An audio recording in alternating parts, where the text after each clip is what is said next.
I just want to give a reminder, in particular if anyone has arrived since we started, that we are doing a candidate forum for the 4th District, both the at-large seat and the in-district seat. So the folks on this end of the table are running in-district, and the folks, beginning with Doug, on that end of the table are running for the at-large seat. Whether or not you live in the 4th District, you can vote in the at-large race.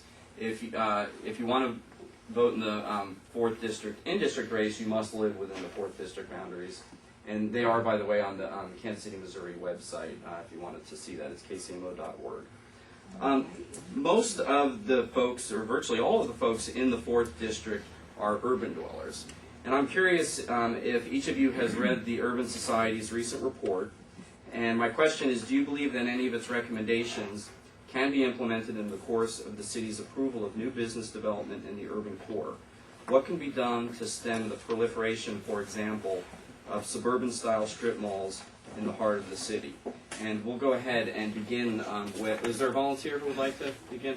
Thanks, Doug. Jake?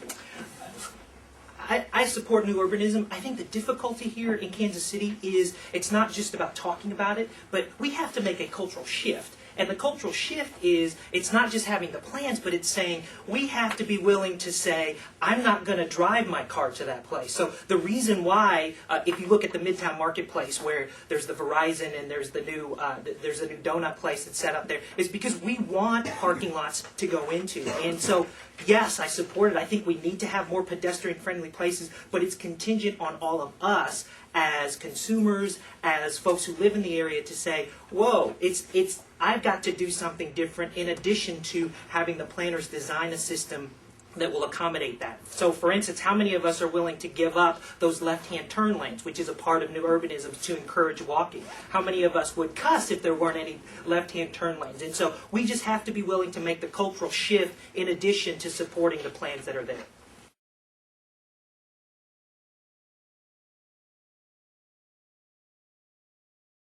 In this case, the question was, did the city manager usurp the will of the voters? Absolutely. If the levy was passed for mental health and other health services, then it should be used for health services. And the city absolutely has a responsibility to support places like the Kansas City Free Health Clinic, like Truman Medical Center. We have a responsibility to take care of those folks who aren't able to take care of themselves, and we need to move forward in that manner. This next one is a question which for some of you will be hypothetical. It's an audience member question, and it should just be a yes, no. If you want to elaborate, feel free, but it certainly won't take more than 30 seconds per candidate. Did you or would you send your kids to the Kansas City, Missouri public school? As an aside, I have two daughters, a 4-year-old and a 20-month-old, and they're absolutely the two most beautiful girls in the world, just so you all know. Our 4-year-old, we currently have her signed up to attend Border Star. I'm a big believer in public education, number one. Number two, I think that given the dysfunction of the district, we have to start telling a different story, because there are some pockets of success, and we need good people to stand up and start to stem the tide a little bit and say, yes, we will support this district. We won't stand for subpar education, but we can stand up and commit to the district. Thanks, Dave. Next is another audience question. Actually, the question was before tonight, but I'm going to say before 2 weeks ago. Did you know that there was a lesbian and gay community center in Kansas City? That's part A. And part B is, what advice, if any, would you have for the community center in order to raise its profile in this part of the city and in the community in general? And I'll just take a volunteer to start with that and try and keep this one maybe to 30 seconds. Dave? Yes, I did know there was a lesbian gay community center. I actually did some work with the community center on several forums. Are gay youth, lesbian gay youth safe in various parts of the city? In terms of raising profile, I think part of it is that the community center needs, folks outside of the LGBT community need to understand that it's here, and folks outside of this community need to understand that this is a place not just for those young people, but it's a place to bring all young people together. I think part of it is connecting in with the city council and Parks and Rec and let them know that there are activities that are here in the community.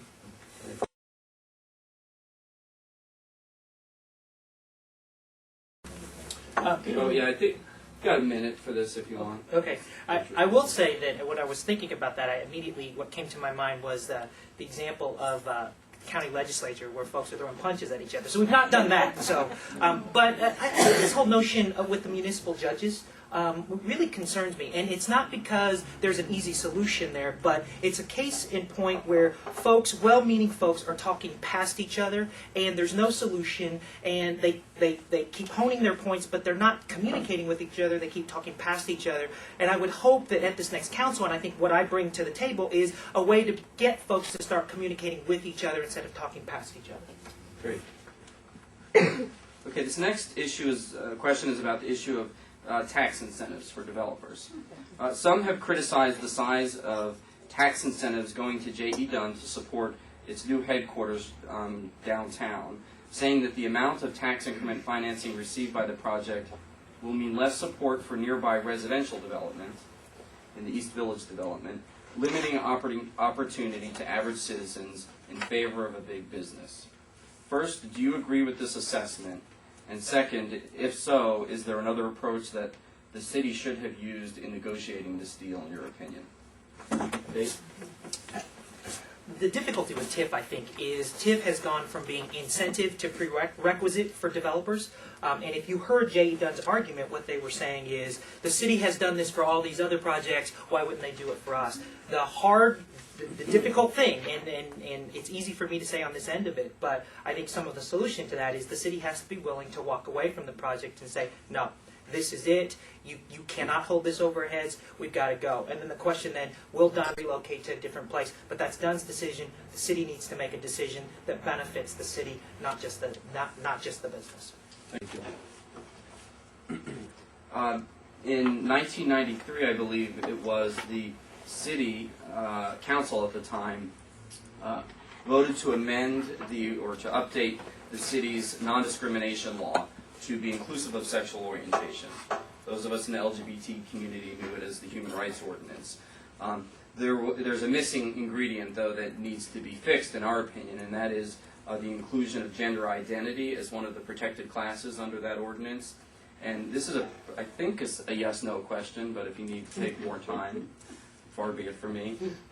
Would you be willing to be a sponsor or a co-sponsor of an ordinance that would be introduced to update the Civil Rights Ordinance to include gender identity? Dave?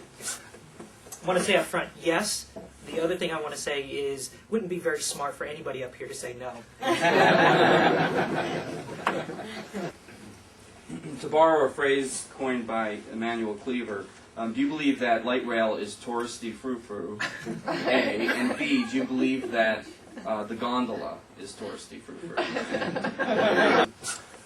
My question really is how the reporters in the room are going to spell frou-frou when they report the story. You can do a search in the archives. There you go.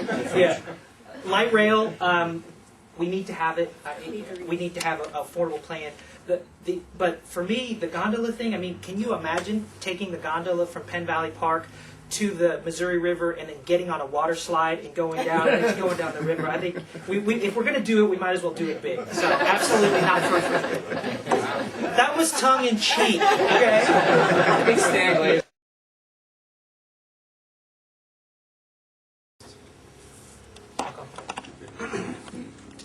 I said earlier, there are two questions folks ask me when I'm running. First question was, why are you running? And I answered that earlier. Second question folks always ask me is, are you crazy? And my answer is absolutely.